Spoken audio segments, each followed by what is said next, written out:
there's really never a perfect environment to start with. So just need to really keep going and know that at the other side of kind of discomfort and the uncertainty, there's growth.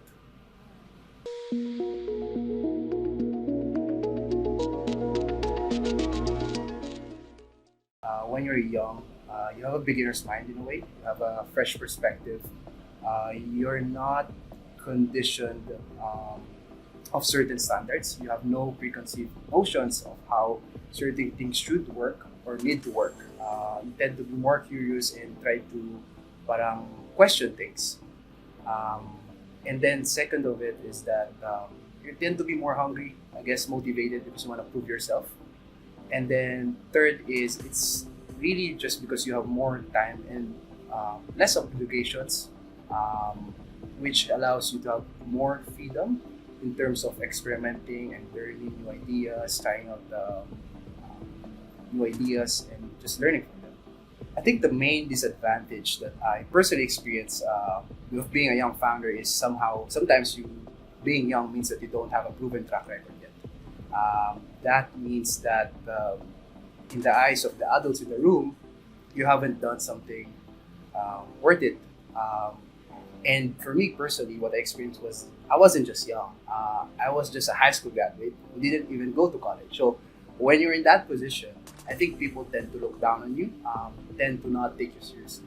And I think what helped me the most in terms of overcoming those disadvantages is that parang seeing them as opportunities or turning them into strength. And the way to do that is just basically working way harder. And then second is surrounding yourself with people who are slightly ahead of you in their journey and just really becoming a sponge and just trying to absorb as much knowledge as you can. I think those are the ways at least to overcome those disadvantages, I would say. Yeah, I think for me, youth and my past experiences definitely played a vital role in terms of having a higher risk appetite. And firstly, because when you're young, again, you tend to have fewer obligations, more freedom to explore ideas, to learn, even if when things don't work, it doesn't necessarily mean that's the end. You can just keep trying because you're young, so you have so much ahead of you.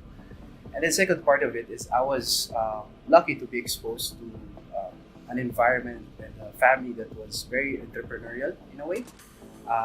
And also I got inspired by all these entrepreneurs who started really something out of nothing.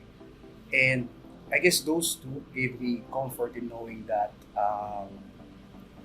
there's really never a perfect environment to start with.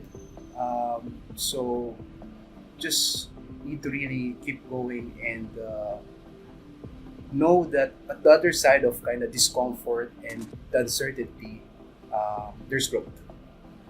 I think for me, the advice that helped me on my journey, I would say first is just always being in a position to help others. So making sure that you're building something useful and asking yourself if what you're working on actually solves a real problem.